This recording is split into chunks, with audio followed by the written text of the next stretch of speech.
ये बात साल 1997 की है। उत्तर प्रदेश का एक जिला पड़ता है शाहजहांपुर। उन दिनों वहां पर प्रधान का चुनाव चल रहा था। ग्राम प्रधान के चुनाव के लिए लोग अपने अपने पक्ष में वोट मांग रहे थे। एक गांव का दबंग व्यक्ति गांव के ही एक महिला के पास पहुंचता है और जाकर के उससे कहता है कि आप वोट मुझे दे। महिला ने साफ इस बात से इनकार कर दिया, मुझे आपको वोट नहीं देना है, मैं एक वोट शरीफ आदमी को देना चाहती हूँ। महिला ने ऐसा कहा। वोट महिला ने अपने मर्जी से दे दिया और वही दबंग व्यक्ति गांव का प्रधान बन जाता है। जैसे वो व्यक्ति प्रधान बनता है उसके बाद वो 4 साथियों के साथ उस घर के भीतर जाता है, महिला को आवाज लगाता है। महिला अपने घर में ही होती है, घर के भीतर ही ससुर होता है, उसके पति भी होते हैं। ससुर और पति को उसी टाइम बांध दिया जाता है। उन्हीं के सामने उस महिला का गैंग रेप किया जाता है और इस पूरे भयानक दृश्य को, बहुत ही भयानक दृश्य को न केवल ससुर और पति ही देख रहे थे बल्कि छतों पे खड़े होकर के कुछ आदमी, कुछ महिलाएं, कुछ बच्चे भी और देख रहे थे। दरअसल ये पूरी की पूरी कहानी खाकी में एक इंसान आईपीएस ऑफिसर होते हैं अशोक कुमार, उन्होंने अपनी कहानी में इस बात को लिखा था। लेकिन आज की कहानी जो आपको हम बताने वाले हैं, दरअसल यह कहानी भी इससे कम भयानक नहीं है, बल्कि इस कहानी के बाद पूरे प्रदेश के भीतर भूचाल सा मच चुका है और पूरे प्रदेश का एक मुद्दा सा बन चुका है। नमस्कार, मेरा नाम जितेंद्र कुमार है, आप देख रहे हैं स्टडी सफर तक। आज की जो सच्ची घटना मैं आपको बताने वाला हूं, दरअसल ये कर्नाटक प्रदेश का एक जिला पड़ता है बेलगावी और इसी का एक गांव पड़ता है न्यू बंतामुड़ी। दरअसल हम आपसे बात कर रहे हैं 12 दिसंबर 2023 की रात के करीब 1:30-2 बजे के आसपास।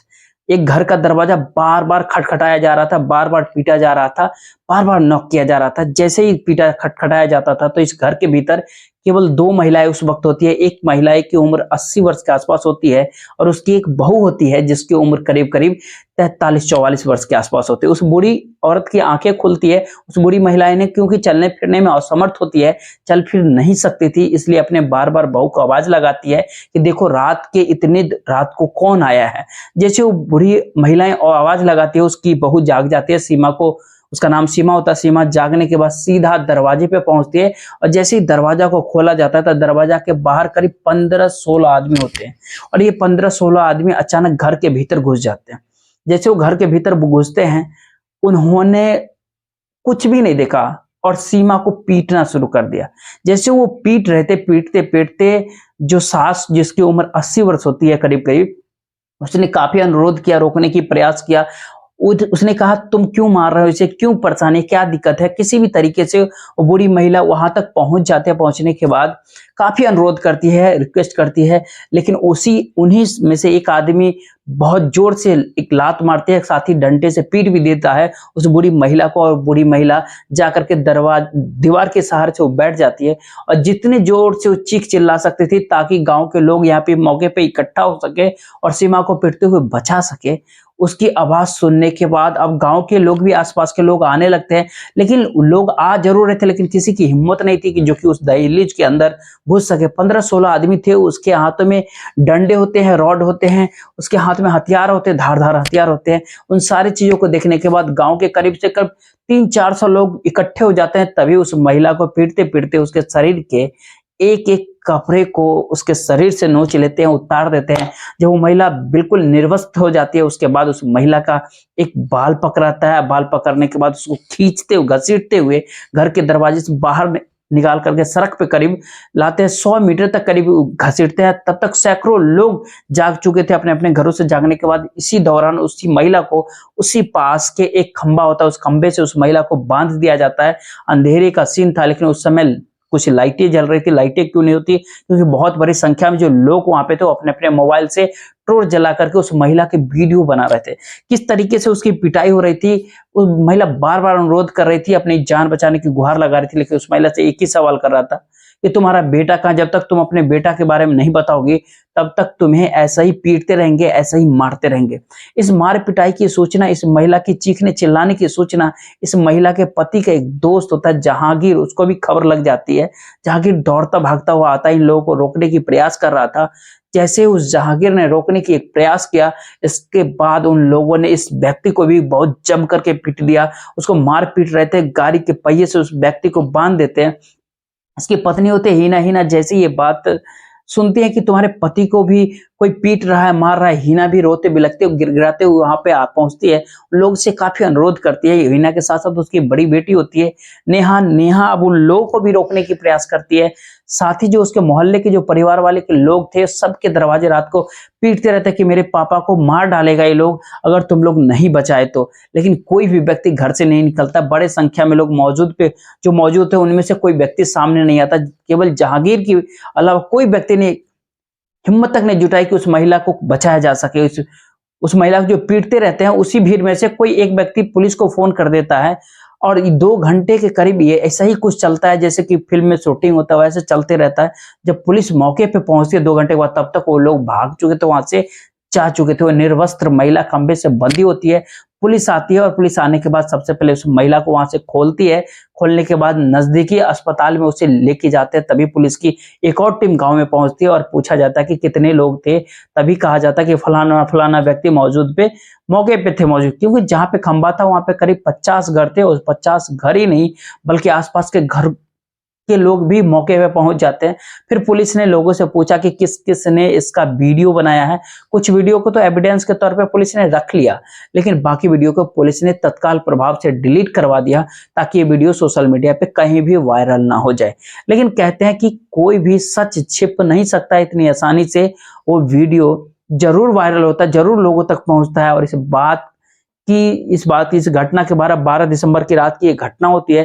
13-14 दिसंबर तक ये घटना आग की तरह पूरे प्रदेश के भीतर फैल जाती है। पत्रकार वाले इस घटना को काफी गंभीरता से प्रिंट करते हैं और ये मामला साथ ही दिल्ली तक पहुंच जाता है। और दिल्ली की जो सरकार होती है वो कर्नाटक की सरकार पे हावी होती है। सवाल जवाब करने लगे हैं, तुम्हारे प्रदेश के भीतर आखिरकार हो क्या रहा है, उस महिला के साथ क्यों हुआ ऐसा, इसको भी जानना समझना जरूरी, क्योंकि इस महिला का एक बेटा होता है जिसका नाम विजय होता है। विजय का उम्र करीब 24-25 साल का उम्र होता है।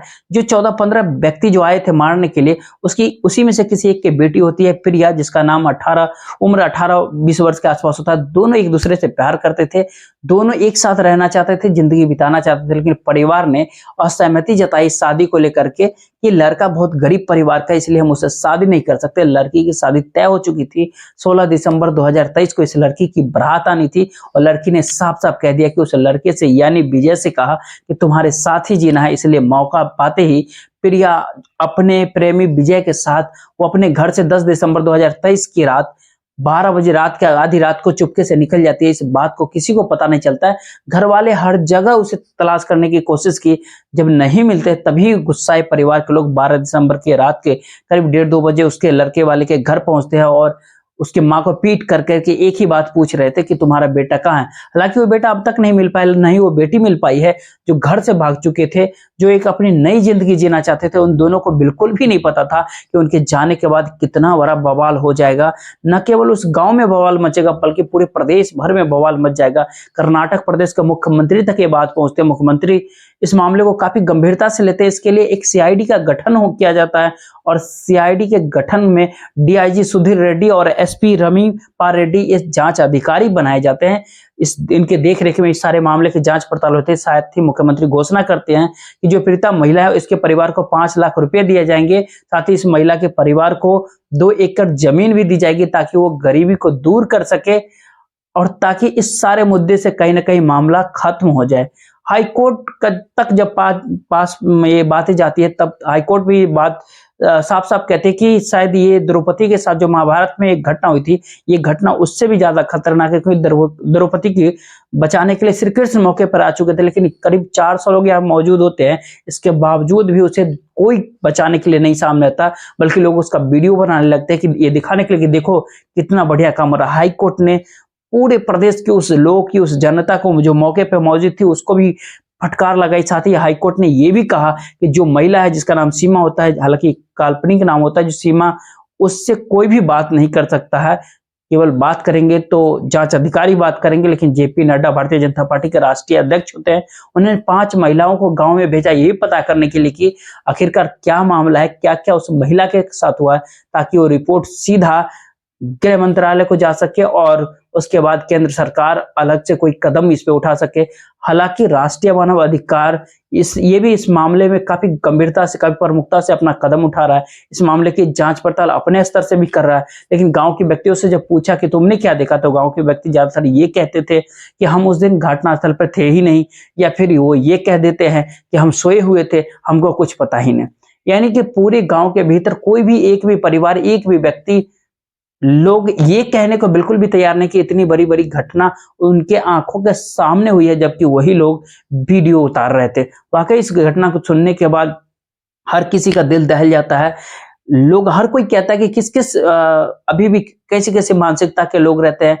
पुलिस को सहारा लेना चाहिए। जिस तरीके से उन्होंने तांडव मचाया वो काफी भयानक होता है। इस पूरी घटनाक्रम को सुनाने को उद्देश्य आपको दिल दुखाना नहीं था, आपको परेशान करना नहीं था, बल्कि आपको जागरूक करना था, आपको सचेत करना था। बाकी आप क्या सोचते हैं इस घटनाक्रम के बारे में, आप अपनी राय जरूर दीजिएगा। जय हिंद।